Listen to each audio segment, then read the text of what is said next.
todos. Les damos, señores, como siempre, la más cordial bienvenida a su programa con la doctora Controversia. Somos controversia, somos salud, somos humor, somos debate, somos deporte, somos política y muchísimas cosas más. Bueno, señores, vamos a compartir la frase correspondiente a este día. Lo que no te mata te hace más fuerte. Vida misma.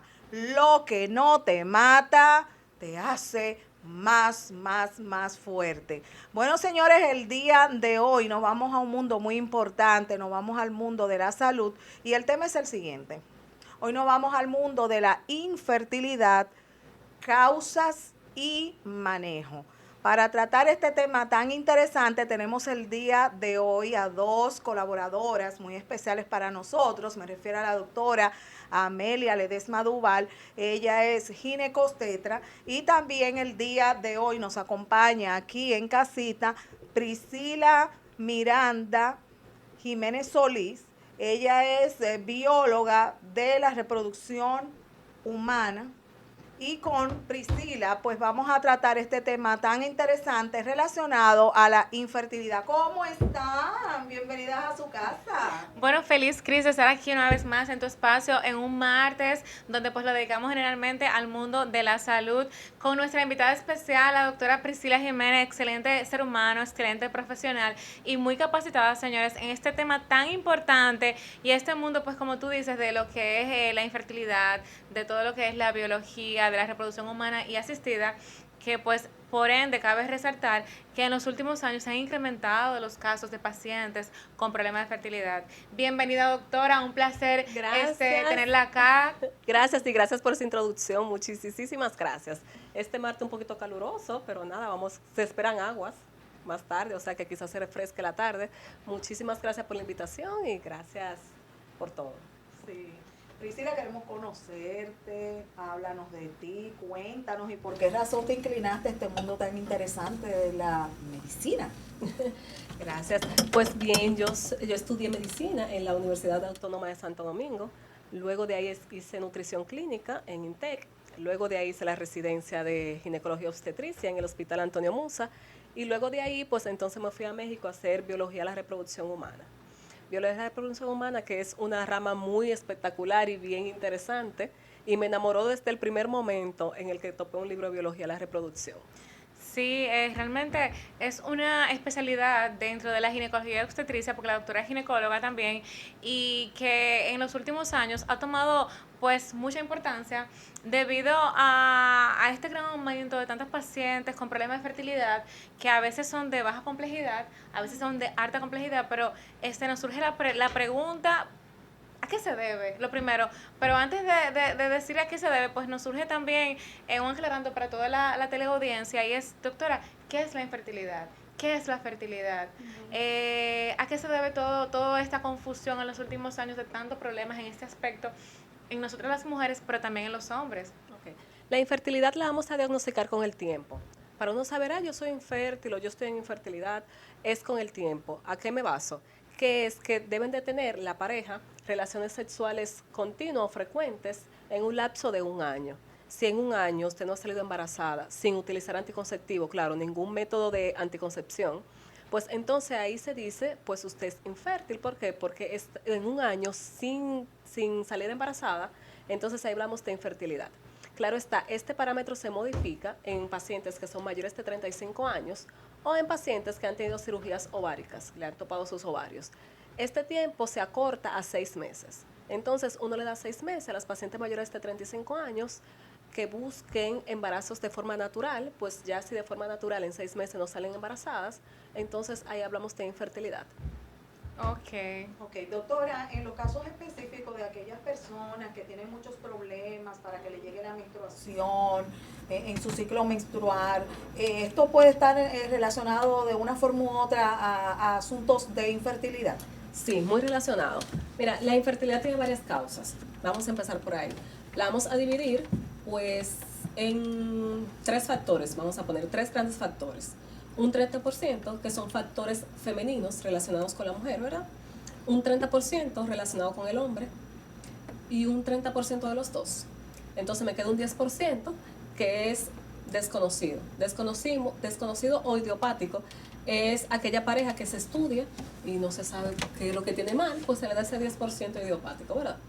Entonces, dentro del grupo de la infertilidad femenina, que tenemos un 30%, pues se va a dividir en varios factores. Y el principal factor o el más común es ese que usted menciona, donde las pacientes tienen problemas con su menstruación, con su ciclo ovárico y no salen embarazadas. Es porque está dentro de las pacientes o dentro de la infertilidad que es por causa endocrinológica u ovárica. Se dice ovárica porque los ovarios son los que producen las hormonas femeninas.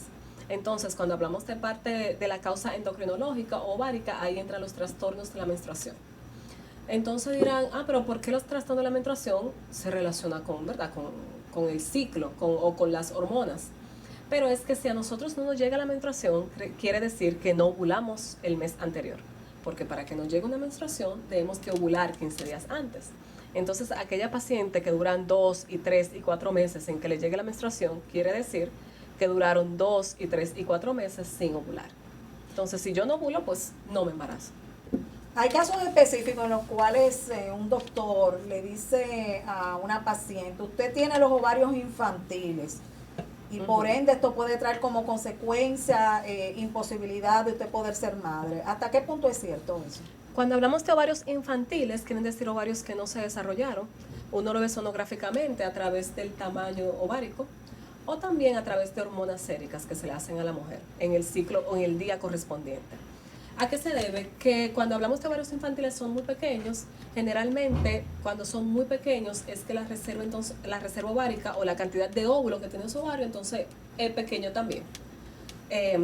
Como saben, o no sé si sepan, las mujeres nacemos con una cantidad de óvulos limitadas. Entonces, si ahí me dieron 50 óvulos, esos 50 óvulos son los que yo voy a tener para el resto de mi vida. Si tengo menos de esos óvulos, pues entonces voy a tener menos posibilidades de quedar embarazada. Entonces, si hablo de un ovario infantil, quiere decir que tengo pocos óvulos. Exactamente. Y esto me imagino que las pacientes de qué forma se dan cuenta. Porque sí hemos dicho y sí se ha hablado y sí yo entiendo que ya la audiencia sabe y todas estas mujeres que nos escuchan cada martes que nacemos con nuestra cantidad con nuestra reserva ovárica desde pues, el vientre de nuestra madre, sí, definida. Y que esto pues en un momento determinado, ya cuando uno llega a la menopausia, pues que ya hay cesa.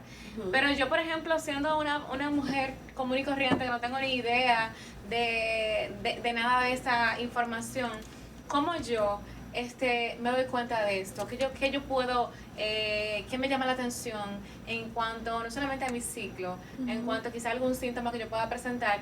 Y no solamente esto, ¿debe una mujer de manera rutinaria asistir a su ginecólogo a hacerse este tipo de escrutinio médico para confirmar que todo esté bien? Sí, voy a empezar por la primera. Pues la reserva ovárica, ¿cómo la sabemos? Hay dos formas. Primero, medimos el conteo de folículos antrales, que se mide con una sonografía en el segundo día de la menstruación. En el segundo día es donde se ve la cantidad de folículos que tiene la mujer, o la cantidad que se reclutó en ese ciclo. Hay veces que digo, mira, tiene mucho folículo, o hay veces que te voy en segundo día y tú me apareces con 2 folículos en cada ovario, eso es poquito. Eso es una forma subjetiva de decirte la reserva ovárica. Ahora, la forma más objetiva o más certera es midiendo hormonas. Hormonalmente, cómo está su ciclo, cómo está su cantidad de reserva. Lo hago con dos formas. Con un perfil ovárico, que también se realiza en el segundo día, eso es una. Y la forma más certera es con la hormona antimuleriana, que me va a decir la cantidad de folículos que le queda a esa mujer. Se supone que debe ir disminuyendo con la edad, pero hay factores en donde una persona le disminuye antes de tiempo. Hay factores quirúrgicos en donde por algún evento quirúrgico pues se tuvo que topar el ovario y por lo tanto se le disminuyó la reserva ovárica. Y la otra, hay factores genéticos que se disminuye antes de tiempo. Entonces, por ahí va la segunda pregunta. Okay. ¿Deben de rutinariamente hacerse su evaluación de reserva folicular? Pues yo diría que sí. ¿Por qué? Porque hay veces que esperamos casarnos para comenzar esa evaluación, entonces, nos damos cuenta tarde de cualquier problema que se tenga con respecto a la reserva folicular. Sin embargo, si lo hacemos de forma rutinaria, cuando nos toca nuestro chequeo ginecológico, que debería de ser anual, Entonces podemos darnos cuenta a tiempo de cualquier disminución en la reserva ovárica. Sí, realmente sí, Cris. Yo entiendo que es muy identificada con la doctora porque, como siempre se ha tocado, parte de la prevención de este tipo de problemas y de todos en medicina es básicamente usted asistiendo a sus consultas de manera rutinaria, usted buscando pues esa asesoría, porque ahora los médicos somos simplemente parte de la asesoría, la consejería, dándole la información al paciente, pero el paciente es autónomo, toma sus propias decisiones. Y de verdad que nuestro medio, nuestro país está muy falta de eso, de asistencia, de orientación, de hacer las cosas por prevención, de hacer las cosas de rutina. Actuamos en esta medicina como una medicina terapéutica. Usted está enfermo, vamos a darle un medicamento, usted hay que operarlo, podamos operarlo. No prevenimos esa cirugía, no prevenimos esa enfermedad. Priscila, en el caso específico de aquellas damas, pacientes que tienen siempre infecciones recurrentes, esto puede traer como consecuencia asuntos relacionados a la infertilidad y también lo relacionado a lo que sería esos ovarios poliquísticos. Bien, uno de los factores relacionados a la infertilidad femenina está el factor tubárico. Bien, las trompas de falopio, su objetivo es llevar el espermatozoide a su unión con el óvulo, porque se unen en las trompas. Pero ¿qué pasa? Cuando estas trompas están tapadas, pues no hay forma de que el espermatozoide pase para unirse con el óvulo.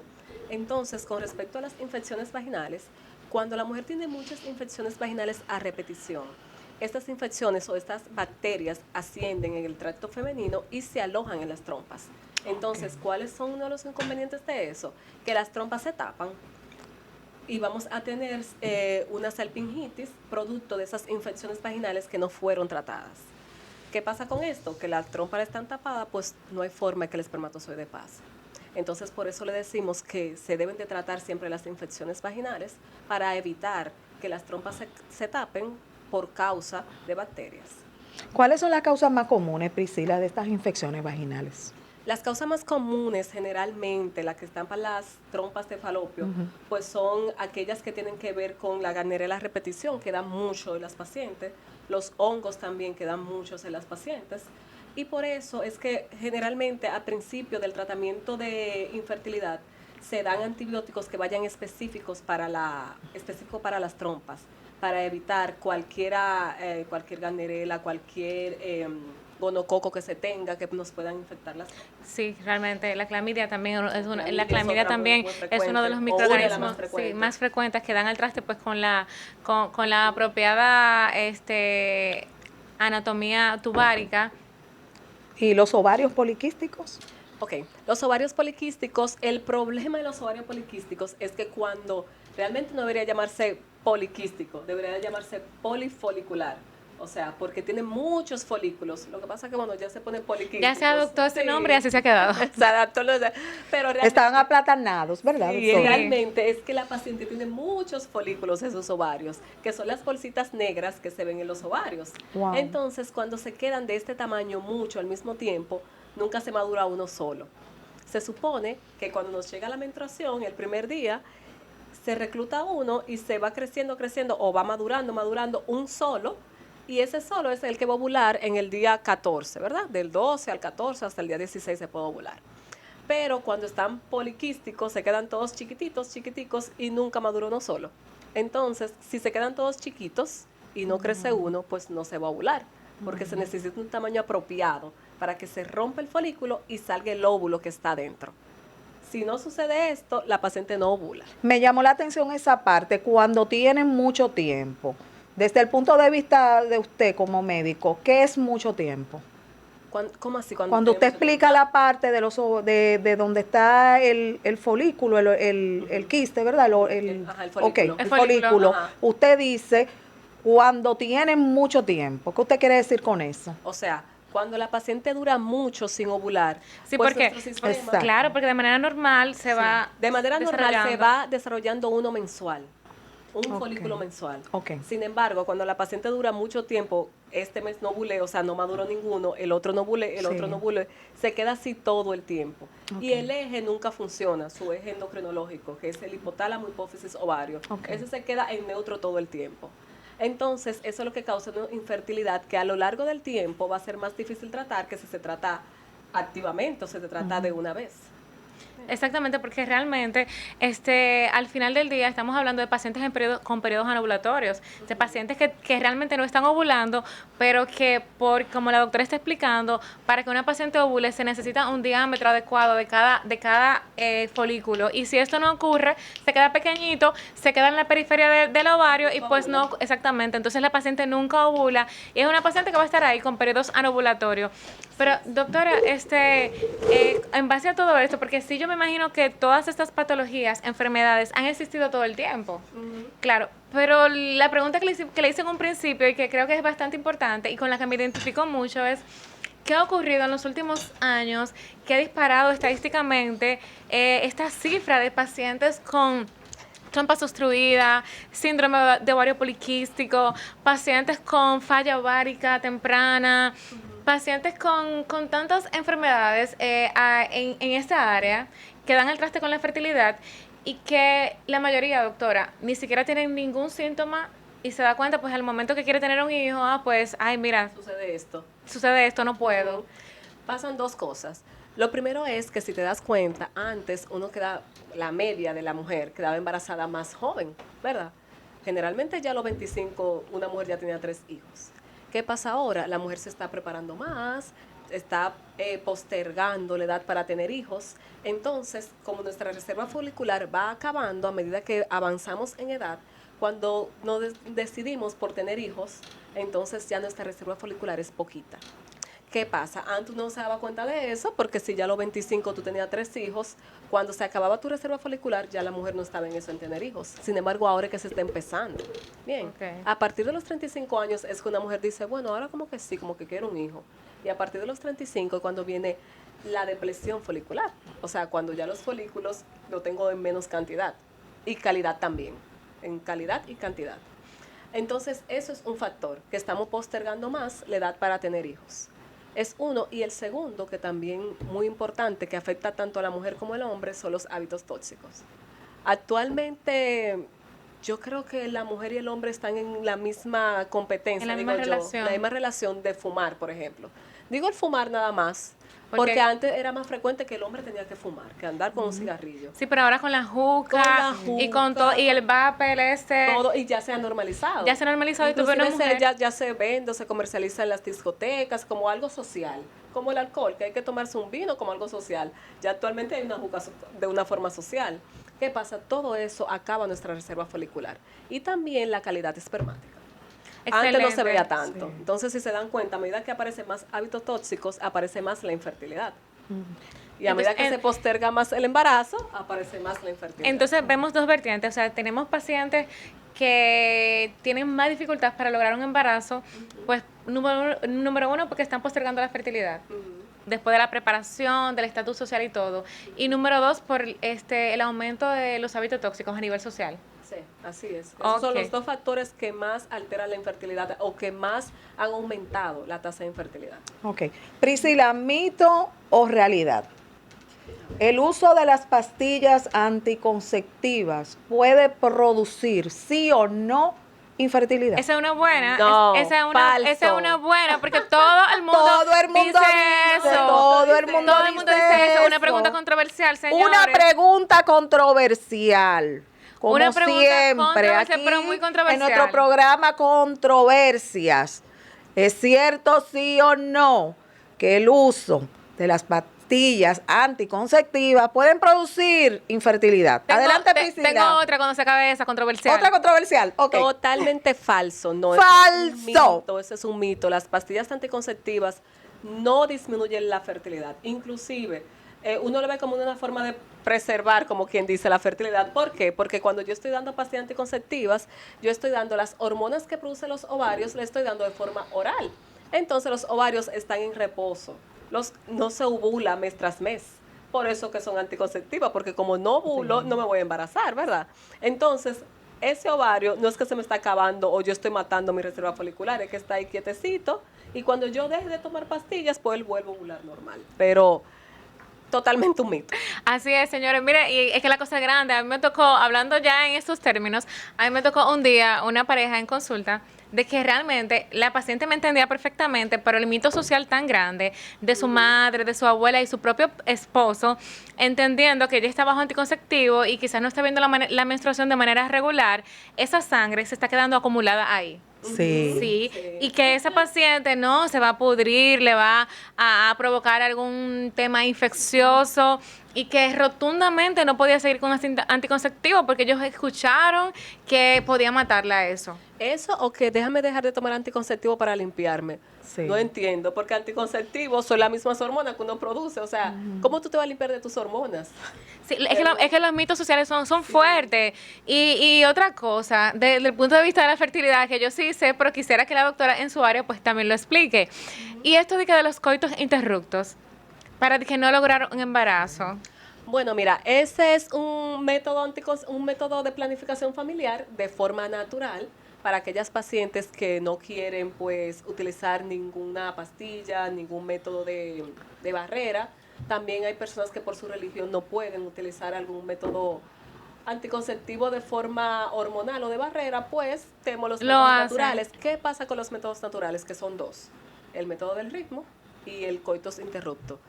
El método de ritmo se puede llevar muy bien si es regular la paciente. Sí. Pero si es irregular, y si entiende el método, porque, entiende. porque hay pacientes, señores, que muchas veces no conocen su propio ciclo, de cuántos días te llega, cada qué tiempo, y no lo conocen, y entonces también esto es como que un tema en ese sentido. Uh-huh. Y el segundo método, que es el coito interrupto, pues, ¿en dónde está la falla de esto? Primero, la mujer no lo controla. La mujer no tiene la forma de controlar eso. Si el hombre no controla el momento de la eyaculación, pues, obvio que va a suceder un embarazo. Una preguntita. Y segundo, que antes de la eyaculación, pues, el hombre le sale el líquido preseminal. Wow. En donde se ha demostrado que hay algunos espermatozoides, siempre, claro, esto siempre en hombres jóvenes, donde tiene una buena cantidad. Sí. Me imagino que ya en lo que están un poquito ya pasado de edad es difícil encontrar espermas ahí, pero en los jovencitos que tienen una buena cantidad y que son rápidos, pues puede suceder un embarazo. Exacto. Priscila, hay personas que se beben unas botellas de que para limpiarse y poder quedar embarazada. ¿Está correcto el uso de esas botellas? Sí, para eliminar endometriosis, para trompas, para quedar embarazada, para aumentar la reserva ovárica. Son mágicas. Sí. Hacen de todo. Pues mira, ¿qué decirte? Hay que ver lo que contienen esas botellas, bien, para quitar la infertilidad. Ojalá que con una botella podamos resolver todo. Pero todo es lo que se comercializa de forma social. Y hay gente que le tiene mucha fe a eso, gloria a Dios, que se vieron 2 botellas y quedaron embarazadas. No, claro, un milagro, porque que le tocó, le tocó. Le tocó, entonces nada, yo no indico las botellas, para que le vaya bien que se beba su botella, entonces. En otras palabras, usted está diciendo, en buen dominicano, eso es su problema. Claro, vaya a consulta y evalúese, y hágase los exámenes de fertilidad, porque a cualquiera le puede tocar, Cris. Realmente nos llama la atención el tema, porque vemos tantas pacientes con problemas de fertilidad en los últimos años, y es algo muy importante porque la mujer tiene diferentes etapas en su vida. Y así como bien explica la doctora, llega un momento en que usted ya tuvo su profesión, socialmente se siente pues en equilibrio y quiere vivir la parte de lo que es la maternidad. Y cuando usted se choca con esta realidad, que usted no puede, que usted tiene temas, que su esposo tiene temas también, y realmente es difícil, Cris, es difícil. Sí. Yo digo que incluso con este tipo de profesionales de la fertilidad, debe trabajar de la mano la parte de salud mental, ayuda psicológica, soporte psicológico, porque una paciente que se somete a pues tantos tratamientos de fertilidad, incluso hasta la fertilización asistida, la in vitro, que tiene fallos, necesita el soporte psicológico para no caer en una depresión. Me gusta mucho esa parte y por esa razón yo siempre digo, Amelia, que hay personas que le preguntan al otro, ¿cuándo es que tú vas a tener un hijo? ¿Por qué tú no tienes un hijo? Señores, hay que ser un poquito delicado. Usted no sabe las razones de por qué una persona no tiene un hijo. Quizá usted no sabe los tratamientos que esa persona ha hecho, el dinero que esa persona puede haber gastado buscando ese bebé y no llega. Entonces hacemos con eso como remover, ¿verdad?, situaciones que tiene alguien que usted no conoce. Entonces hay que ser muy delicado con ciertas preguntas. ¿Cuándo usted va a tener un hijo? Por favor, no pregunte eso. Usted no sabe qué está viviendo cada persona. Cris, ¿y por qué tú no lo has tenido? Pero es que tú estás esperando, tú te estás poniendo vieja ya, es la abuela que tú vas a parecer. Así mismo. Realmente sí, somos muy duros al momento de comentar. Y de verdad, como dicen por ahí, en buen dominicano, el corazón de la llama, señores, solamente lo conoce el cuchillo. Cada quien tiene sus situaciones. temas. Y es bueno no opinar si uno realmente no sabe. Y doctora, yéndonos a un punto ya un poquito más profundo en todo esto de lo que es la reproducción asistida, la fertilidad, ¿cuándo un paciente clasifica para una in vitro? ¿Cuándo no? Ok. Primero hay que evaluar el paciente, ¿verdad? Lo primero es, si vamos a dividir los procedimientos. Hablamos de in vitro cuando hablamos de alta complejidad, ¿bien? Y hablamos de coito programado o inseminaciones de baja complejidad. Hay veces que a la inseminación se le da media complejidad, pero vamos a dividirlo en dos para no mortificarnos mucho. Baja y alta, ¿verdad? ¿Qué pasa? ¿Cuándo voy a pasar a la alta complejidad? Número uno, si yo tengo las trompas tapadas, que no hay forma de que ya pase un espermatozoide por esas trompas, pues hay que irse a fertilización in vitro, que está en alta complejidad, ¿verdad? Número dos, si yo he intentado varios procedimientos de baja complejidad, pues también pasamos a alta complejidad. ¿Por qué? Porque primero viéndolo desde el punto de vista del dinero, del desgaste emocional, con cada prueba negativa y gastando dinero en procedimientos de baja complejidad y aún así sale negativo, negativo, negativo, pues ni modo, vamos a pasar a una de alta complejidad, ¿verdad?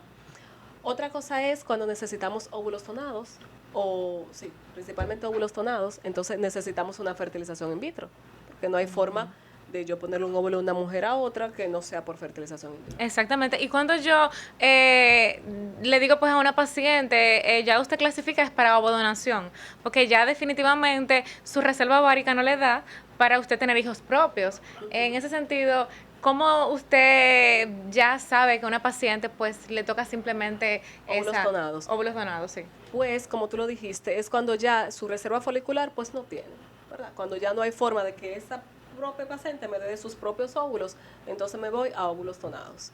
¿Cómo lo sabemos? A través de la función ovárica, o sea, midiendo las hormonas de la paciente. Cuando vemos los niveles hormonales que tiene esa paciente, entonces le decimos, no, mire, usted aplica para óvulos tonados.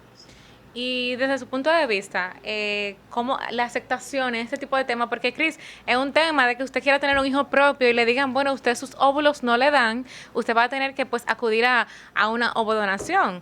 Es un tema de aceptación del problema y de tú aceptarlo. Entonces, me surge también la pregunta, pues yo tengo el diagnóstico, ya está la situación. ¿Usted en sentido general ha visto que sí las pacientes tienen que buena aceptación, que sí dicen, pues yo quiero ser madre, no importa si es con mis óvulos o los ajenos? ¿Cómo percibe esto? Hay pacientes y hay pacientes. Hay algunas que definitivamente no, que dicen, ay, no, tener un óvulo de otra persona, pues no. Y hay unas que están bien dispuestas. Hay algunas que cuando uno le dice como, bueno, mira, vamos a necesitar óvulos tonados, ella como que de lo más bien dice, ah, sí, está bien. Que uno, oh, bueno, está bien. Digo yo, ¿será que me entendió bien lo que yo le dije? Pero bueno, y hay otras que no lo asimilan tan rápido, que uno dice, mira, ve a tu casa, háblalo con tu esposo, con tu almohada. Total, eso no se entera nadie de eso, solamente el médico y la paciente, porque es algo muy confidencial. Entonces, te digo, hay de todo, hay de todo. Claro, la mayoría dura un proceso para aceptarlo, pero hay otras que vienen como que yo lo que quiero es ser mamá y punto. Y listo. Doctora, desde su experiencia, ¿usted ha visto alguna diferencia de cuando la situación es el esposo que lo tiene? Claro, porque el hombre asume menos. Por ejemplo, si estamos hablando de semen donado, ay Dios mío, al hombre le cuesta eso, le cuesta. Una mujer lo acepta, qué sé yo, de 10 mujeres, 7 te lo aceptan bien. ¿Por qué considera usted que al hombre le es tan difícil aceptar esa donación de La semen? cultura de nosotros, porque el hombre dice, ¿cómo? Yo tener un... lo primero no es tener un hijo que salga con la genética de otro hombre, no. Esta va a pensar que a su esposa le van a poner el semen de otro hombre y no es el de él. ¿Un hijo de otro? Sí, entonces al hombre le sale tan difícil aceptar eso, de verdad que sí. Las mujeres lo aceptan un poquito más. Las mujeres van a su casa y dicen, bueno, está bien ya. Y van como a la otra consulta y dicen, bueno, doctora, yo vine a hablar porque sí, ya dije que sí. Pero el hombre, no, el hombre le cuesta bastante aceptarlo. Sí. Pero Sí. es toda la cultura. Y generalmente ese deseo maternal de las mujeres, al final yo digo pues que vence. Sí. De tú pues poder concretizar esta parte de tú decir, bueno, yo quiero experimentar la maternidad, tener un hijo, porque muchas veces no es igual al adoptar. O sea, la adopción si tú estás Porque ayudando. el proceso del embarazo, una gente quiere vivirlo. Todo el mundo quiere vivir Exactamente. ese proceso del embarazo. Exactamente, generalmente las pacientes quieren sentir ese bebé dentro, quieren pues tener esos cambios propios del embarazo, porque aunque genéticamente quizás ese bebé no sea de esa paciente, pues hay un vínculo biológico que está ahí y va a existir ahí toda No, la que esa es la vida. madre de ese niño. Esa es la Doctora, madre. ¿en qué caso se considera que es imposible resolver esa situación ¿Cuáles son las situaciones? de no poder quedar embarazado? Bueno, mira, ¿en qué caso es imposible? En los casos donde la paciente no acepte pues la subrogación, que sería un útero alquilado, en los casos donde la paciente no acepte óvulos donados, pues ya yo no tengo otra solución. Bien. O hay veces porque, ¿qué decirte? Hay veces que uno intenta de todo y la paciente no sale embarazada. Por ejemplo, se buscan óvulos donados, se busca un útero subrogado y no queda embarazada.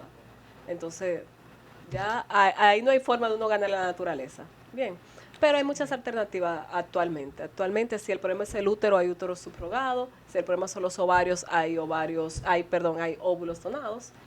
Hay semen donados. Entonces, hay muchas alternativas actualmente. Doctora, la endometriosis trae como consecuencia asuntos relacionados también a la infertilidad. Claro que sí. La endometriosis y mucho más que se aloja en ovarios y en trompas. Porque la endometriosis es el tejido endometrial fuera de la cavidad uterina. Y se puede alojar en cualquier sitio. Créame que en cualquier sitio se puede alojar. Pero cuando ese tejido endometrial se pone en las trompas, lo primero es que suelta un líquido hacia las trompas que cualquier bebé que vaya ahí mata a ese embrión. Bien, Wow. eso es uno. Y dos, si cae en el ovario, que le llamamos endometrioma, eso come el ovario, se lo va destruyendo. Y así mismo entonces va destruyendo esa reserva ovárica. No hay forma de sacarle óvulo a esa mujer ahí cuando hay un endometrioma puesto en el ovario. Puede ser que sí, puede ser que no, depende del tamaño del endometrioma. Pero eso como que come el ovario y destruye la reserva ovárica de la paciente. Doctora, usted mencionó cuando hablábamos pues de esas pacientes que ya decimos, bueno, es imposible casi pues un embarazo, la parte de útero de alquiler y la ovodonación, pues la donación de óvulos, para que la gente entienda los términos, un poquito como mayano, o donación de esperma. A nivel, pues, al punto de vista legal, ¿cómo vamos nosotros como país en cuanto a esos términos? Ya como que tenemos ahí una regulación, ya como que, no. No, lamentando mucho, estamos como bien atrasados ahí en ese punto. Se quiso introducir la ley de reproducción asistida que todavía no se ha llevado al Congreso ni nada y como que no le ponen asunto a eso de reproducción asistida, siendo ya tan utilizado en el país. Bien, hay gente que dice, ay, ¿eso qué se hace? Nosotros estamos bien actualizados en el manejo de la infertilidad. Lo que no estamos actualizados son en las leyes para reproducción asistida, tanto para quien las hace, para quien las buscas, y no ampara tanto ni al médico ni al paciente. ¿Por qué? Porque no las hay, no hay nada. Y dice lo que no se prohíbe, pues bueno, se puede hacer, pero no hay una ley que me diga que regule los médicos que lo hacen, no hay empezando por ahí. No hay una ley que regule la medicación que se utiliza, una ley que regule las donadoras o cuántas veces tú puedes donar, por ejemplo, o un registro de donación, no hay nada de eso. Entonces, la Sociedad, por ejemplo, Dominicana de Ginecología y Obstetricia, no se amparan ustedes en ese soporte, no hay una sociedad. Nos amparamos en el soporte y se ha querido llevar leyes, pero lamentando mucho nuestras leyes, pues como que no lo asumen. Bien. Ok, no se ha concretizado esa No se ha parte. concretado para Y nada. no hay una Sociedad Dominicana de Biología en la Reproducción Asistida, reproducción humana, perdón. Biología de la reproducción humana como tal no. Hay una sociedad de infertilidad, pero mira lo que pasa. La especialidad de biología de la reproducción humana ni siquiera se hace en el país. Lo que nos formamos fuera y vinimos con esa especialidad. O sea que encontrar una sociedad de biología de la reproducción humana actualmente no hay, pero sí hay una sociedad de infertilidad y reproducción asistida que sí está haciendo sus pasos en eso. Sí, es importante, y hago la pregunta porque sí es bueno que, así como hemos avanzado en que hay muchos profesionales de la ginecología y obstetricia que han emigrado afuera, se han formado y están aportando al país para que, por ejemplo, estas pacientes que están aquí, que buscan de esos beneficios que los doctores pueden aportarle, no tengan que viajar, porque a veces tú puedes viajar, Cris, yo puedo viajar, pero hay pacientes que de verdad, No pueden. como mucho, juntar el dinerito por ahí para hacer todos estos procedimientos y no pueden viajar y tenemos profesionales muy buenos en esta área y es justo, es necesario como que se concretice todo esto, que se forme no solamente la sociedad, sino también una ley que regule todo esto, porque vamos a ver si entonces cada maestro con su librito. Exacto, Sí. eso es lo que pasa. Generalmente uno lo que hace es que sigue el trayecto de donde uno se formó y lo trae al país. Es bueno sociabilizar con aquel que se formó en diferentes sitios, sociabilizamos pues términos y manejo, que ustedes hacen allá, que hacen aquí, pero uno siempre sigue como el patrón de donde uno se formó. La escuela. La escuela, exacto.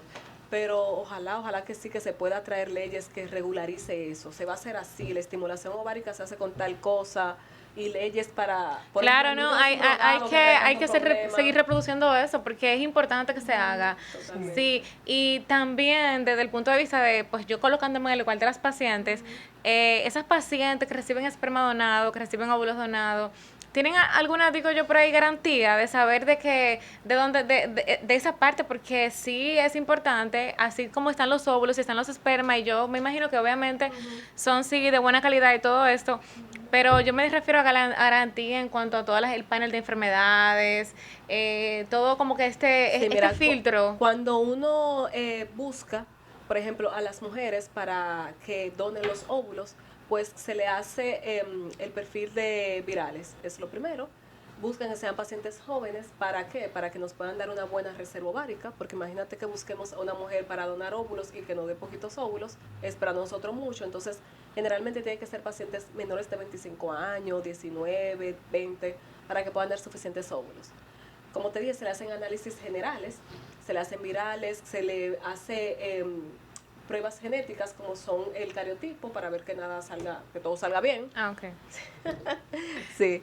Y sobre todo, también se le hace evaluación psicológica. Bien. También escribimos todo. No, perfecto, estamos más tranquilas. Claro que sí. Se le pide también que llene, por ejemplo, a qué se dedica, porque para personas es importante a qué se dedica esa madre, la madre va a ser la otra, pero a qué se dedica la donadora, pero claro, eso es anónimo totalmente. La persona que va a recibir los óvulos, pues sí puede ver las analíticas de la paciente, sí puede ver su perfil psicológico, a qué se dedica, las características físicas, ¿por qué? Porque uno quiere que su donadora sea similar a la receptora, ¿verdad? Entonces esas cosas sí se le da a la receptora, a la paciente, pero ya todo queda anónimo. Ok. A menos, bueno, hasta ahora yo no he visto una donadora que, bueno, si es un familiar que te va a donar, que realmente no lo recomiendo que sea de familiares. ¿Por pero qué? hay pacientes, ¿Por qué? por el vínculo, entonces después se crea, no, porque mi hijo es mío, mi hijo es tuyo, mi hijo es mío, ¿me entiendes? Por ejemplo, hay pacientes que vienen y dicen que yo voy a traer a mi hermana para que me done. Yo, bueno, está bien, no pasa nada si tú traes a tu hermana. No, porque yo quiero conocer a la que me done mi sobrino, ok. Pero lo mejor es una persona que ni te conozca a ti, ni tú la conozcas. Sí, es verdad. Porque luego que nazca ese niño, tú vas, bueno, él es hijo de mi hermano que no, ese hijo es mío, se van a crear conflictos definitivamente. Entonces lo mejor es que sea anónimo. Doctora, en ese caso de ciertas enfermedades como lupus, artritis reumatoides, Enfermedades, por ejemplo, etcétera, que sean hereditarias. sí, Eso también se le hace a la puede, donadora. puede traer esto como consecuencia infertilidad. Sí, claro que sí. Sí, porque son enfermedades de base que tiene la paciente. Sí. Y, por ejemplo, las pacientes lúpicas se le disminuye mucho su reserva folicular. Y no tanto por el lupus, sino por los medicamentos que usa. Okay. Bien, eso es una. Por ejemplo, las pacientes en diálisis, cuando están en insuficiencia renal, no ovulan la mayoría. Sí. Hay algunas que sí, otras que no, entonces se le dificulta quedar embarazadas. En el caso específico de alguien porque estuvo sometida a quimio, radio, Bueno, eso puede traer consecuencias también. Nosotros recomendamos que antes de cualquier tratamiento oncológico, pues reserven sus óvulos. Sí. Bien. Es difícil hablarle de eso a la paciente. Por ejemplo, en un caso que te digamos, no tienes cáncer, te vamos a dar esto, lo Sí. otro. Tú como que entrarle, mira, vamos a reservar tus óvulos.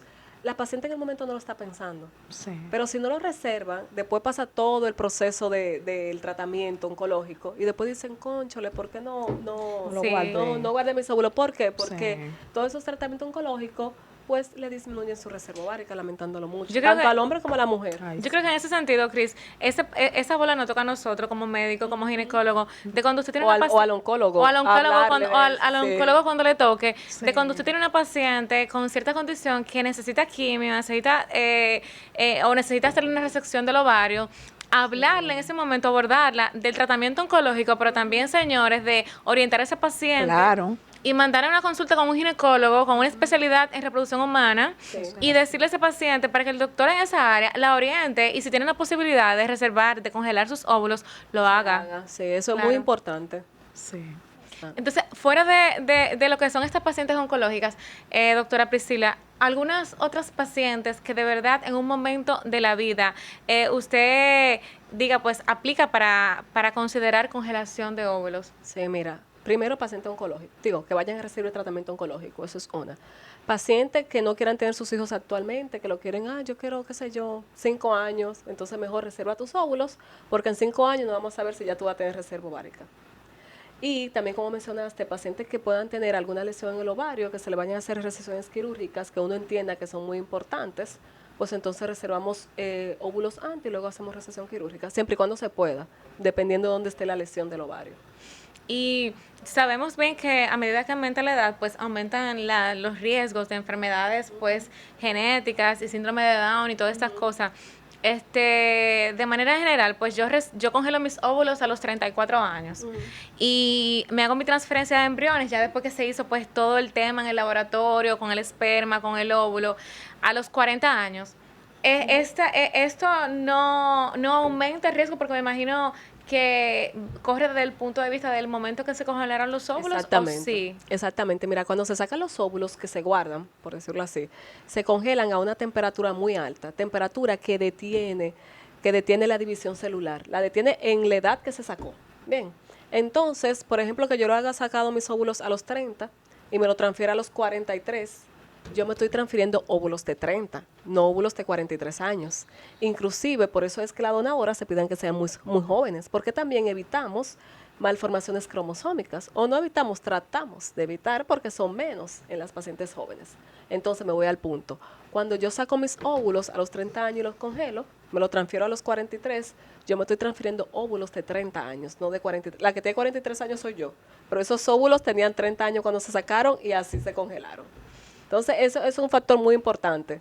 Sí, Bien. hice la pregunta precisamente porque existe mucho desconocimiento en el área, aunque vamos a decir que sí tenemos avances porque tenemos la mano profesional que está muy actualizada, pero sí de manera general hay mucho desconocimiento en el área y vemos pacientes que muchas veces hacen un embarazo ectópico, por ejemplo, y la llevan a cirugía y con la cosa, pues ni trompa ni ovario. Y ya de repente esa misma paciente no la orientamos y en 1 año, en 2 años, hace otro ectópico contralateral. Y esa paciente, una paciente vamos a decir de 25 a 28 años, le toca un útero sin trompa y sin ovarios. Y quizás si lo hubiéramos orientado nosotros en ese momento, la primera vez que pasó el acontecimiento, esa paciente hubiese ido a un experto en el área y quién sabe, hubiera congelado sus óvulos. Sí, realmente. Priscila, una mujer estar expuesta en un ambiente, diríamos, tóxico, mucho plomo, insecticidas, etcétera, esto puede traer como consecuencia infertilidad. Sí, y no tanto a la mujer, sino también al hombre. Los espermatozoides, esa es una de las preguntas que uno le hace al hombre cuando está evaluando a la pareja infértil. Okay. ¿En qué usted trabaja? No, que yo, qué sé yo, estoy en contacto con jardín y usa mucho pesticida, usa mucho de esas cosas. Entonces, eso le daña esa calidad espermática muchísimo. Por eso es que uno siempre se basa, ¿qué usted hace en el día? Porque hay gente que dice, no, porque yo soy maestra. Okay. Pero mi pregunta es, ¿usted lo ejerce? ¿Eso es lo que usted hace? No, yo soy maestra, pero yo trabajo en el campo haciendo tal cosa. Y yo, pues espérate, no me diga que es maestra. Vamos a ver lo que usted hace en el día a día. Porque yo lo que quiero saber con qué que usted se relaciona. Sí. Bien. Tanto las cosas químicas como también el calor en los hombres destruye la calidad espermática muchísimo. ¿Como cuáles cosas químicas, Priscila? Por ejemplo, las sustancias que se utilizan para las plantas. No sé cómo el nombre que tengan esas sustancias. El abono. El abono para preservar las plantas, lo que se utiliza para destruir los insectos. Pesticidas. Okay. Las cosas químicas, hablamos también de las sustancias tóxicas que totalmente que la destruyen. Sí. Los tratamientos químicos también lo destruyen, que ahí está la quimioterapia. ¿Qué otra cosa? También me refería al calor en los hombres, que por eso le pregunto, ¿maneja larga distancia? Sí. Porque cuando se maneja a larga distancia, los testículos se mantienen mucho en el calor. Ok. Y esto lo puede afectar. Si se pone la computadora en las piernas, que le da calor directo a los espermatozoides, también le afecta la calidad espermática. Los que se bañan en sauna, aunque no lo crean, eso ¿Por qué? afecta ¿Por qué el en calor sauna? que ejerce el sauna. Y el calor destruye totalmente los Sí, el espermatozoides. calor da el traste con la calidad Con la espermática. calidad espermática muchísimo. Y los hombres obesos también están cubiertos siempre en grasa y les genera mucho calor a los espermas. Entonces, esas son cosas tan simples que uno tiene que investigar siempre en el comentario o cuando uno está interrogando a la paciente y quizá la paciente se queda ahí, ¿por qué ella me pregunta eso? ¿Por qué a ella le importa si yo manejo mucho o manejo poco? Pero ahí es que se basa todo eso. Sí. Sí, claro, porque es que en medicina está la parte del examen físico y está la parte del interrogatorio. Y cuando tú haces un examen físico, ya tú tienes ese interrogatorio y tú haces simplemente como que un match con todo. Y en ese momento tú puedes dar un diagnóstico más asertivo, más enfocado en ese paciente. Y más ustedes que manejan tantos pacientes con tantos temas y que tenemos la parte del factor femenino, pero también el factor masculino. Y tenemos que investigar tanto ese hombre como esa mujer para ver qué es lo que está pasando y dar un tratamiento A ambos. a ambos Bien integral. y acortando el menor tiempo posible, porque fue lo que dijimos en un momento, mientras más tratamiento, Más se va prolongando el tiempo. claro, más prueba de embarazo negativa. Y además, como yo dije al principio, 30 del hombre, 30 de la mujer, pero hay un 30 mixto. Y el 30 del hombre, que la gente siempre se basa, los estudios de la mujer, porque ahí me han hecho esto, lo otro, llega la mujer. Y yo y a su esposo, no, nada, es que a los dos. Porque la calidad espermática se destruye totalmente. Y se destruye en meses. Porque hay hombres que dicen, no, porque yo tengo hijos. Eso no tiene nada que ver. Usted se va a hacer su estudio también, aunque usted tenga hijos. Eso te iba a decir, porque ese es el gran tabú, Cris. Que yo tengo 3 hijos. Con mi otro El matrimonio, problema eres tú que lo yo tienes. no tuve ningún problema. Y ahora me caso con ella y yo no puedo. Y, oh, sorpresa, también usted puede tener problemas, aunque Sí. usted tenga 3 hijos. Así es. Es bueno que tú des un consejo sobre ese punto para que derribes muchos tabúes que hay en ese sentido. El estudio de la pareja infértil debe ser a los dos. Mira que es pareja infértil. La mujer tiene un 30% posibilidad de ser la culpable, por decirlo así. No vamos a llamar culpable para no ponerle como ese peso, sino de tener la causa de la infertilidad. Pero el hombre también tiene un 30%. Entonces, para estudiar a la pareja son los dos. Fíjese que el estudio de pareja infértil, no estamos hablando estudio de la mujer infértil, son de los dos, porque puede ser las causas tanto del hombre como de la mujer. Así es. Y dentro del otro tema que estábamos tratando hace unos minutos, el tema de la congelación de óvulos, me surge la pregunta, ¿durante qué tiempo una pareja pues puede darse el lujo de congelar sus óvulos y dejarlo ahí? O sea, ¿cuál es el tiempo prudente que ustedes pues recomiendan? Hasta ahora no hay un tiempo. Eso puede durar guardado 5, 10, 15, 20 años, porque las técnicas han avanzado mucho. Anteriormente, cuando se descongelaba, pues se perdía muchos óvulos o mucho esperma, pero actualmente no. Actualmente, inmediatamente se descongela, esos óvulos quedan como cuando uno los congeló. Entonces, no hay un tiempo que yo te diría, no, mira, ya a los 10 años tienes que ponértelo, o porque eso se va a morir ahí, a los 10 años no, eso se puede quedar ahí tranquilito, que ahí se quedan esos óvulos, esperma o los embriones. O sea, Doctora, perdón, Ajá. ¿cuál sería ese tiempo tope para yo ponerme esos óvulos una vez yo lo Ok, eso congelo? El tiempo tope no depende del tiempo que esté congelado los óvulos. Ok. Depende de los años que usted tenga. Ok. ¿Por qué? Porque no es prudente transferir un embrión a una mujer. Por ejemplo, los otros días yo vi una mujer 70 y pico de años, salió embarazada. Ah, sí, yo lo vi. Entonces, ¿qué usted cree que puede pasar con una mujer de 70 años embarazada? Todas las enfermedades. Complicaciones por todos los lados y con el feto también. Complicaciones por todos los lados va a suceder ahí. Sí. Entonces, el tiempo no es porque los óvulos estén guardados, es la edad que tenga la paciente. Como dije, ahí vamos con la ley de reproducción asistida. ¿Qué están haciendo? Que cada centro tiene sus propias normas. Ok. Por ejemplo, donde yo me formé, o el jefe de ahí, él estipuló que las transferencias se van a hacer hasta los 49 años. Porque ya a los 50 él no va a embarazar a nadie. Lo decía a sí mismo. Entonces, Ok. si habían óvulos guardados, embriones guardados, Sí. y la mujer tenía ya 48 años, te quedan 2 años. Ya con 50 yo no te transfiero. Bien. Entonces, como te dije, no hay leyes. Porque si hubiese una ley que dijera Hasta tal hasta tal tiempo se tiempo. transfieren embriones, bueno, Claro. todo el mundo se rige por esa ley. Hay una Pero falta de ahora mismo regulación. cada centro Está tiene sus actuando de, leyes. de manera Claro. particular, cada quien con sus leyes, con el tema de los úteros de alquiler, con el tema de los de la ovodonación, de la espermadonación, y realmente sí se necesita una regulación, porque necesita, cada efectivamente. maestro con su librito, como decimos y volvemos a repetir, al final, ¿qué me garantiza a mí que el librito tuyo funcione y que el otro no? Exacto. Y también da un tema y un gran, como que digo yo, como que un gran no sé ni cómo llamarlo, pero la idea es que también se expone mucho el paciente a que quizás le toque uno que no, tú sabes, Sí, porque sí, no sí. hay no hay una regulación. No hay una Y regulación. quizás cuando yo le vaya a tocar la doctora, que la doctora es muy profesional, que va a hacer las cosas dentro de lo que corresponde, pues ya sea un paciente que desde el punto de Que ya vista ha pasado por muchas manos. psicológico y financiero esté explotado. Sí. Sí. Entonces sí es importante una regulación desde el punto de vista de lo que es la Inclusive fertilidad. también, ¿sabe para qué? Para las donadoras de óvulo y donadores de esperma.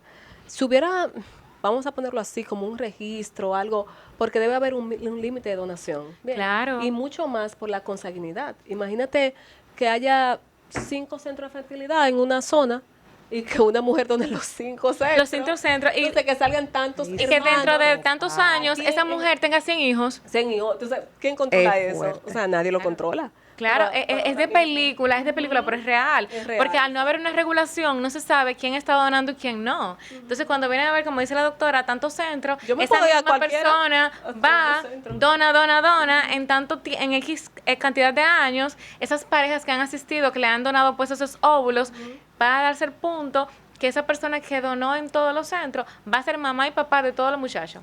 ¿Y cómo es el asunto de ese óvulo que yo recibo en donación? Ok, eso ¿Tiene lo que ver con mi color, con lo que yo pasa es que pido? la ¿Cómo es el receptora- asunto? La receptora Ajá. se le dice, como dije al principio, las características físicas de esa donadora. Bien. Entonces, en base a cómo es uno, pues Sí. uno va a elegir, bueno, esta se parece más a mí. Pero está escrito, obvio, uno no ve quién es la receptora. Sí. Esta por sus características, bueno, se parece como a mí, entonces así es que uno elige ese tipo Ok. de donadora. Bien. Y ya esos óvulos sacados, entonces pasa a fertilización in vitro con el semen del esposo. Sí, es algo como a ciega, simplemente descriptivo, no se conoce ninguna pareja, pero sí el punto es como que fuera de todo eso sí debe haber una regulación, porque como dice la doctora, que una persona pueda simplemente donar una cantidad una cantidad de óvulos, no más, porque entonces de eso se expone a que aumenten enfermedades por consanguinidad, consanguinidad ajá. a medida que pasen los años, porque eso no lo vamos a ver de una vez, eso lo vamos a No. ver con el tiempo. O sea, en 20 años, por ejemplo. Doctora, en esos casos específicos de enfermedades pélvicas inflamatorias, ¿esto puede traer también, doctora, como consecuencia infertilidad? Sí, a eso me refería cuando estaba hablando de las vaginitis a repetición. Las vaginitis a repetición son las que causan la enfermedad pélvica inflamatoria. Y la enfermedad pélvica inflamatoria me va a obstruir las trompas. Entonces, con las trompas obstruidas no hay forma. O puede ser que las trompas también estén libres, que pase el esperma, pero como tiene una enfermedad pélvica inflamatoria, le puede causar abortos a la paciente. ¿Por qué? Porque esas infecciones hacen que el embrión no pegue. Cuando No- usted uno dice- dice no pegue, no. No, Doctora, o sea, espérese la un correcta- momentito. Sí. Cuando le diagnostican a alguien una obstrucción de las trompas, ya no hay nada que hacer. Es que se sí, pueden destapar, intentar destapar quirúrgicamente. Ok. Hay veces que la histerosalpingografía, Ok. que es el estudio de las trompas, ahí el mismo radiólogo dice, bueno, yo empujo un poquito y se destaparon las trompas. Ok. También se pueden entrar a la laparoscopía, Ujú. también para intentar abrir las trompas, que es un punto bueno que se puede utilizar. Pero si ya se utilizaron esos medios, entonces pues pasamos a fertilización in vitro. Okay. claro, porque si las trompas están obstruidas, que al final va a ser ese puente entre ese óvulo y ese esperma para que puedan unirse y está obstruida, entonces el puente se cae, se quedan sin ninguna comunicación. Al no haber comunicación, pues entonces esa pareja nunca va a lograr un embarazo. Entonces Sí. la comunicación del esperma y el óvulo pues la tenemos que hacer afuera en un laboratorio. Y esa, esa comunicación, eso le la in pasa. vitro, Ok. la doctora viene y hace todo eso de manera artificial y después lo transfiere pues al útero de la paciente. Exacto. Sí, y definitivamente, si yo tengo pacientes, por ejemplo, que dicen, bueno, doctora, yo quiero irme a lo seguro, yo no quiero hacerme, ya yo estoy cansada, yo no quiero hacerme ninguna inseminación, se puede simplemente ir directamente Sí, al... se puede ir al in vitro perfectamente.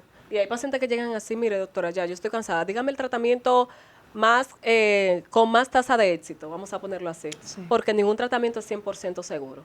La fertilización in vitro un 40%, un 40%.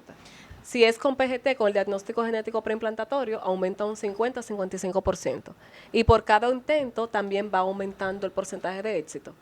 Pero ningún tratamiento es 100% seguro. Si usted quiere ir a lo más seguro, pues también, es muy directo a la fertilización in vitro. Vamos a hacer un paréntesis en lo que usted dijo, que a medida que aumenta pues los intentos, vemos que han aumentado la tasa de éxito. De éxito, sí. Y me suena muchísimo porque he visto pacientes que se someten a una, fallan, se someten a dos, fallan, y que dicen, bueno, la tercera o la cuarta fue la que la pegué. ¿A qué se debe eso? Se debe a varios factores. Por ejemplo, el principal es si yo tengo 5 embriones, por ejemplo, y no le hice el diagnóstico genético preimplantatorio.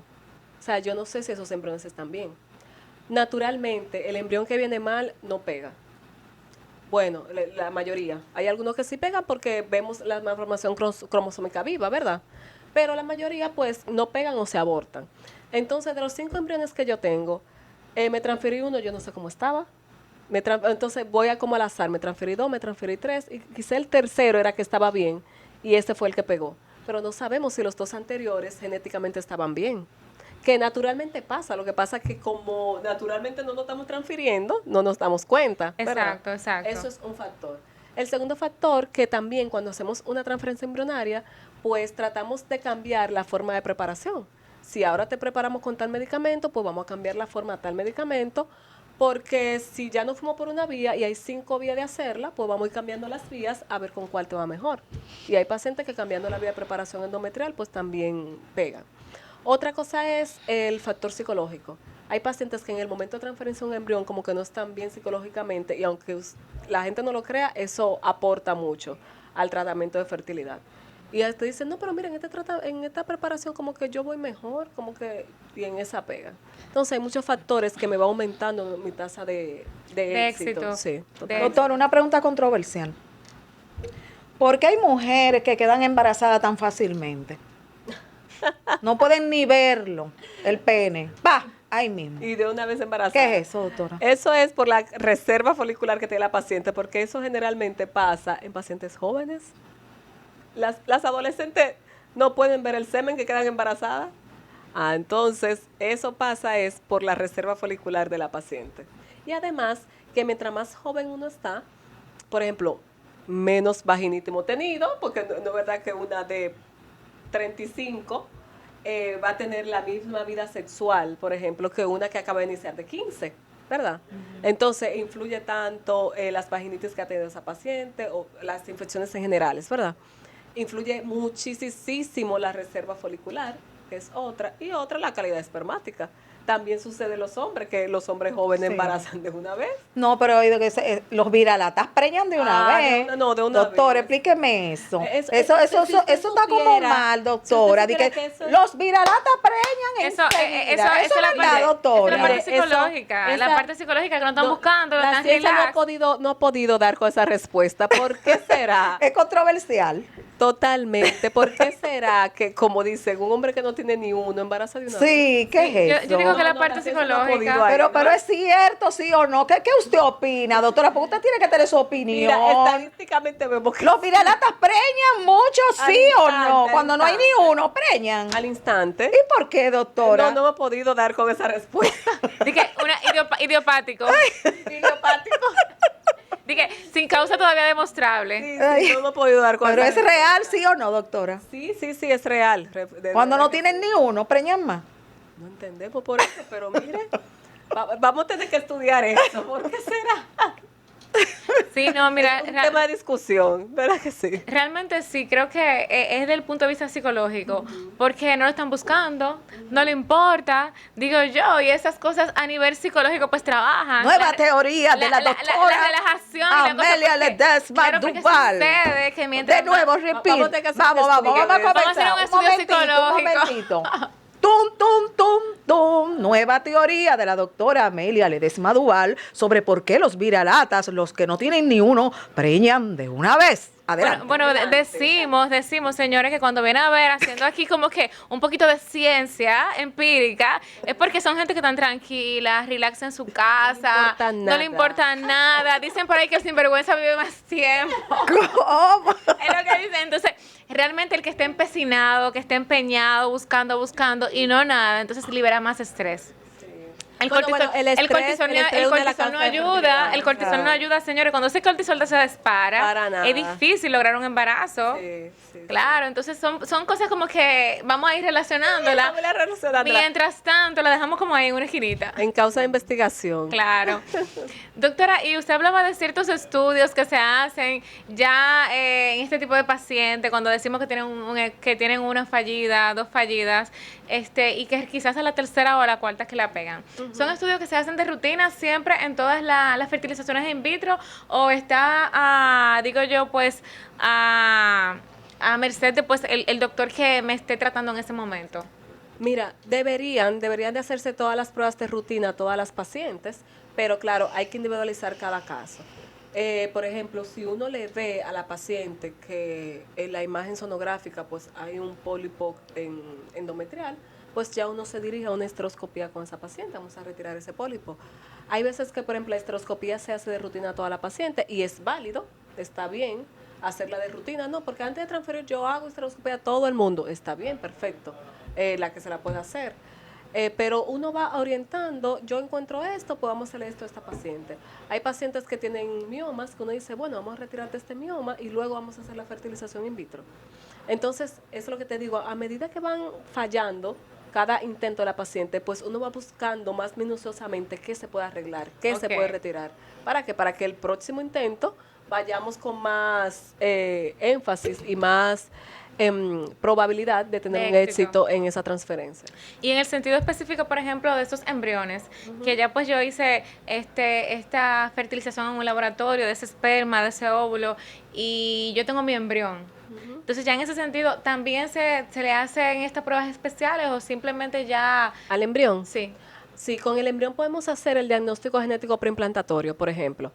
Una persona que tenga 4 embriones y que no se le hizo el PGT, que es las siglas, y transferí un embrión y no me pegó, pero me quedan 3 ahí guardados, antes de transferírmelo yo podría hacerle el PGT.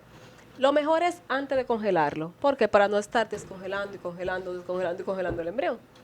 Pero ya que están congelados y uno dice, yo quisiera hacer el PGT para ver si esos 3 que están ahí están bien, perfectamente se le pueden hacer. O sea, ¿y no disminuye la calidad de los embriones esto? No, no para nada. Se descongelan, se le toma la muestra a cada uno, se manda a hacer el PGT y luego se congelan esperando el resultado. Ok, excelente. No, es importante porque como estamos hablando, Cris, del tema de que se hace de una manera en un lugar, en otro lugar de otra manera. Aquí todavía en el país, aunque los doctores sí están capacitados, tenemos ciertas cosas que hay que afianzarla. Es importante como que las pacientes, yo digo las pacientes, pero quienes nos escuchan, el público, bueno, tengan la información de todo esto, porque este tema crea mucha ansiedad y hay mucho desconocimiento todavía en sentido general, porque es un poco complejo. Sí. Doctor, en el caso específico de personas que tienen deficiencias nutricionales, asuntos relacionados a anemia, vitaminas, carencia de vitaminas, etcétera, ¿esto puede traer infertilidad? Sí, totalmente. ¿Por qué? Porque el óvulo se nutre menos, por decirlo así, ¿verdad? Si yo tengo carencias nutricionales, hay vitaminas que van a interferir en la formación de los óvulos. Por ejemplo, la vitamina D que deben de tomársela la paciente sérica va a intervenir en la ovulación. Entonces, esas son cosas que tenemos que tomarlo en cuenta a la hora que la paciente dice, no, porque yo no ovulo. Bueno, que dice, no, no me llega la menstruación, yo no ovulo. Entonces, se le toma su vitamina D, por ejemplo, que son una de las que intervienen en la ovulación, para ver si eso me está alterando su ciclo. Y simplemente es suplementarla con vitamina D. Yo veo casos de familias como que tienen complicaciones para poder tener hijos. ¿A qué se debe porque eso, uno de los doctora? factores son factores genéticos. Okay. Y bueno, yo tuve un caso que eran 4 hermanas. Sí. Una tuvo un embarazo en la adolescencia y luego cuando quiso tener otro embarazo estaba joven, como 30, 32 años, Sí. no pudo. Cuando lo investigamos, pues tenía insuficiencia ovárica prematura. Y sus otras 3 hermanas, igual. Ninguna de las 4 pudieron tener hijos. Porque Sí. las 4 tenían una insuficiencia ovárica prematura. Eso es lo que llaman la paciente menopausia precoz. Que realmente Sí, su nombre es sí. insuficiencia ovárica prematura. Sí. ¿Por qué? Porque tenían una causa genética. Yo le hago la De le las hago 4 la hermanas pregunta. se quedó una solamente Sí. con un bebé porque lo tuvo ya en la adolescencia y quizás ese eran de sus últimos óvulos, lo cual ella no lo sabía. ¿Usted sabe por qué le hago la pregunta, doctora? Porque nosotras no somos paridoras En su familia. en mi familia. Sí, eso es causa genética. Inclusive también otra cosa, usted ve que uno le pregunta a la paciente, ¿a qué edad se le quitó la menstruación a tu mamá? Sí. ¿Por qué? Porque generalmente cuando se le quita a la mamá, se le quita a la hija a esa misma edad. Wow. Ujú. Y a tu hermana, digo, y a tu tía, o sea, la hermana de tu mamá, sí, a tal edad, porque genéticamente eso influye muchísimo. Así es. Sí. Mi madre incluso tuvo que someterse a muchísimos tratamientos para poder tenerme a mí y a mi hermana. Y yo- ella y- tiene hermanas, su madre, Sí. y le pasó lo mismo. O sea, Sí. Le costó salir A embarazada. todas, sí. Exactamente. Entonces, Por es eso un le hice la factor genético. pregunta, porque he notado eso, como que no tienen muchos hijos. Ujú. Entonces, sus hijas, ¿usted tiene hijas? Hijos. Ah, bueno. Porque le iba a decir, sus hijas deberían de evaluarse. ¿Y si es hijo? Bueno, no tanto, porque es la reserva Es la reserva que ya folicular, uno nace sí. con Ok. ellas. Que ya la Exacto. mujer nace con ella, los hombres diferentes. Los El- hombres producen esperma cada Ok. 3 meses. Ok. Sí. Nosotras no, nuestros óvulos no lo dieron a la hora del nacimiento, por eso es que Ok. depende mucho de la genética. Ok. Porque el hombre cada 3 meses produce esperma. Exacto, cada vez usted nace con, yo le digo a las pacientes, con 1 millón en el banco, inmediatamente usted ve su menstruación, Comienza todos el los millón a meses soltarse. se le saca 1 millón de esos 10 millones que usted tiene y ya al final usted tiene que chequearse, porque puede ser que en un momento usted vaya al banco y ya no tenga ni uno. Ujú. Sí, Así es la mejor manera como de decirle a la gente, explicarle para que entienda el concepto, porque a veces son conceptos un poquito rebuscados y cuando hablamos de falla ovárica y toda la cosa, la gente se queda en el aire, pero si usted nació con 1 millón de pesos, llega su menstruación, inmediatamente usted menstrua todos los meses, Suelta de un ese peso. millón se suelta un peso. Ya cuando tú tengas 25 años, 24 años, Sí. Ya doctora, usted tiene el millón. claro, usted tiene que ver que ese millón todavía tenga algo ahí. Exacto. Y Sin de embargo, el eso- hombre no. El hombre genera 1 millón de pesos en el banco cada 3 meses. Wow. Entonces, Nosotras y de no. eso la importancia de que la mujer, señores, la mujer asista al ginecólogo, al experto, al especialista en reproducción humana, porque ¿cómo darse uno cuenta si eso no da síntomas? Doctora, ¿hasta qué edad un hombre puede embarazar a una mujer? El hombre puede embarazar hasta que se muera. El problema es la ¿Cómo? calidad. Sí, porque el hombre ¿Cómo? produce esperma, pero es que no son de calidad. A medida que avanzan en la edad, no son de calidad. Por eso es que, aunque en la mujer influye más lo que es las malformaciones cromosómicas, pero en el hombre también, porque a medida que avanzan, lo que pasa es que lo de ellos es más tarde que lo de nosotros. Es más tarde que lo de nosotros. Pero ellos pueden embarazar, lo único que esa calidad del esperma no es muy buena. Sí. Sí, y no es muy buena y realmente aumenta el riesgo de enfermedades Cromosómicas. tanto por parte del hombre como por parte de la mujer. Bueno, pues yo quiero que la doctora Priscila comparta con nosotros un consejo final sobre este mix de temas tan interesantes relacionados a la infertilidad. Adelante, doctora. Bueno, pero pues para concluir, yo quiero exhortarle a todas las pacientes que vayan a su chequeo ginecológico todos los años como deben de ser y que ya su ginecólogo, si va a haber algo alterado, entonces la va a referir con un biólogo de la reproducción humana, que para eso estoy, para asistirles. Así es, doctora, y por favor comparta con todo el público que nos escucha, redes sociales, lugares donde podemos encontrarla, número de contacto, pues para poder hacer una cita con usted y pues beneficiarnos de todos sus conocimientos.